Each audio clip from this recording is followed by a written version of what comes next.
Hi dears, അപ്പോൾ നമ്മളിന്ന് ഒരു മിൽക്ക് ഷേക്കിൻ്റെ റെസിപ്പി ആയിട്ടാണ് വന്നിട്ടുള്ളത്. അവക്കാഡോ അല്ലെങ്കിൽ ബട്ടർ ഫ്രൂട്ട് മിൽക്ക് ഷേക്കാണ് നമ്മളിന്ന് റെഡിയാക്കുന്നത്. ഇതൊരു ബട്ടറി ആയിട്ടുള്ളൊരു ഫ്രൂട്ടാണ്. അവക്കാഡോയിൽ ഒത്തിരി മിനറൽസും വൈറ്റമിൻസൊക്കെ അടങ്ങിയിട്ടുള്ളൊരു ഫ്രൂട്ടാണ്. അപ്പോൾ കുറച്ച് ഹെവി ആയിട്ടുള്ളൊരു ജ്യൂസാണ്. അപ്പോൾ നമുക്കിത് ഈ ജ്യൂസ് എങ്ങനെ റെഡിയാക്കുന്നതെന്ന് നോക്കാം. അതിന് വേണ്ടിയിട്ട് ഇവിടെ ഒരു ബിഗ് സൈസ് അവക്കാഡോ തന്നെ എടുത്തിട്ടുണ്ട്. അപ്പോൾ ഇത് വാങ്ങിക്കുന്ന ടൈമിൽ നമ്മളൊന്ന് ഞെക്കി നോക്കിയിട്ട് എടുക്കുക. നമ്മൾ അപ്പം തന്നെ ജ്യൂസ് അടിക്കാനാണെങ്കിൽ കുറച്ച് പഴുത്തത് നോക്കിയെടുക്കാനായിട്ട് പ്രത്യേകം ശ്രദ്ധിക്കണം. അതല്ലാന്നുണ്ടെങ്കിൽ നമുക്കൊരു ന്യൂസ് പേപ്പറിൽ കവർ ചെയ്ത് വെച്ചാൽ 3-4 ദിവസത്തിനുള്ളിൽ നമുക്ക് നന്നായിട്ട് പഴുത്ത് കിട്ടുന്നതാണ്. അപ്പോൾ അതിനുശേഷം നമ്മളിതുപോലെ ഒരു കത്തി ഉപയോഗിച്ച് ഈ ഒരു രീതിയിലൊന്ന് കട്ട് ചെയ്യുക. അതിനുശേഷം നമ്മളിത് ഇതുപോലെ ഒന്ന് ട്വിസ്റ്റ് ചെയ്താൽ നമുക്കിത് 2 പാർട്സായിട്ട് കിട്ടും. ഇനി ഇതിൻ്റെ അകത്തെ സീഡ് നമുക്കൊരു കത്തി വെച്ചിട്ട് തന്നെ റിമൂവ് ചെയ്ത് കളയാം. ഓക്കെ, അതിനുശേഷം നമുക്കിതിനകത്തെ ഫ്ലഷ് നമുക്ക് കംപ്ലീറ്റ് ആയിട്ടും ഒരു സ്പൂൺ വെച്ചിട്ട് സ്കൂപ്പ് ചെയ്തെടുക്കാം. അപ്പോൾ നന്നായിട്ട് പഴുത്ത അവക്കാഡോ തന്നെ ഇതുപോലെ പഴുത്ത അവക്കാഡോ തന്നെ എടുക്കാനായിട്ട് ശ്രദ്ധിക്കുക. അപ്പോൾ നമുക്ക് ഫുള്ളായിട്ട് ഇതിൻ്റെ ഫ്ലഷ് കിട്ടുകയും ചെയ്യും. ഓക്കെ, ഇനി നമുക്ക് ജസ്റ്റ് ഒന്ന് ചെറുതാക്കി കട്ട് ചെയ്തിട്ട് ജ്യൂസാക്കി എടുക്കാം. അതല്ലാന്നുണ്ടെങ്കിൽ ഫുള്ളായിട്ട് ഇതുപോലെ തന്നെ മിക്സിയിലിട്ടിട്ട് അടിച്ചെടുക്കുകയും ചെയ്യാം. ഞാനിവിടെ ചെറുതായിട്ടൊന്ന് കട്ട് ചെയ്യുന്നുണ്ട്. ഇത് കുറച്ച് ഹെവി ആയിട്ടുള്ളൊരു ജ്യൂസാണ്.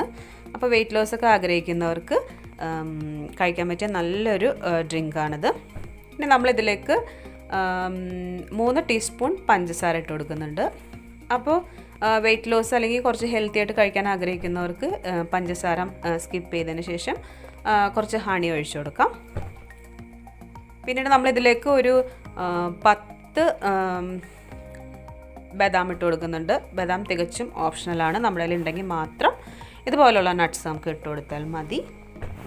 ഇനി നമ്മളിതിലേക്ക് വേണ്ട മെയിൻ ഇൻഗ്രീഡിയൻ്റ് ആണ് പാല്. നന്നായിട്ട് കട്ടയാക്കിയിട്ട് നമ്മളിവിടെ 1 കപ്പ് ഒഴിച്ചു കൊടുക്കുകയാണ്. അപ്പോൾ പാൽ ഇഷ്ടമല്ല എന്നുണ്ടെങ്കിൽ നമുക്ക് സാധാ നോർമൽ വാട്ടറും ഒഴിച്ചു കൊടുത്ത് ഇതുപോലെ അടിച്ചെടുക്കാവുന്നതാണ്. അപ്പോൾ നമ്മൾ 1 കപ്പ് പാലൊഴിച്ച് അടിച്ചതിന് ശേഷം ഇതാണ് ഇതിൻ്റെ കൺസിസ്റ്റൻസി. കുറച്ച് തിക്കായിട്ടാണ് ഇരിക്കുന്നത്.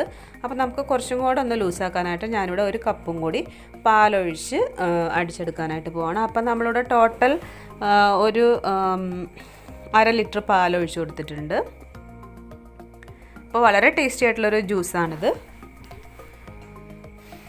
അപ്പോൾ വെയിറ്റ് ലോസ് ആയിട്ട് ആഗ്രഹിക്കുന്നവർക്ക് ഈ ഒരു ജ്യൂസ് കഴിച്ചാലുള്ളൊരു ഗുണം എന്താണെന്ന് വെച്ചാൽ നമുക്ക് 2-3 മണിക്കൂർ നേരത്തേക്ക് വിശപ്പേ ഉണ്ടാവില്ല. വയറ് നന്നായിട്ട് ഫില്ലായാലും നമുക്കൊരു ഫീലിംഗ് ആയിരിക്കും. പിന്നെ അതുപോലെ തന്നെ അവക്കാഡോയുടെ ഫുൾ ഗുണങ്ങളും നമുക്ക് കിട്ടുകയും ചെയ്യും. പിന്നെ ഒരു നേരത്തെ ഫുഡ് സ്കിപ്പ് ചെയ്തിട്ട് ഈ ഒരു ജ്യൂസ് കുടിക്കാവുന്നതാണ് നമുക്ക്. അപ്പോൾ നമ്മുടെ വയറ് നല്ല ഹെവി ആയിട്ടിരിക്കുകയും ചെയ്യും. നമുക്ക് വിശക്കുകയില്ല. പിന്നെ നമ്മൾ കുറച്ച് നട്ട്സ് ഇതുപോലെ ഒന്ന് ജസ്റ്റ് മുകളിൽ ഇട്ട് കൊടുക്കുന്നുണ്ട്. അപ്പോൾ ഈ ജ്യൂസ് വളരെ ടേസ്റ്റി ആയിട്ടുള്ളൊരു ജ്യൂസാണ്. അപ്പോൾ എല്ലാവരും ഇതൊന്ന് ട്രൈ ചെയ്ത് നോക്കണം. ഇഷ്ടമായി കഴിഞ്ഞാൽ എല്ലാവരും ലൈക്ക് ചെയ്യണം.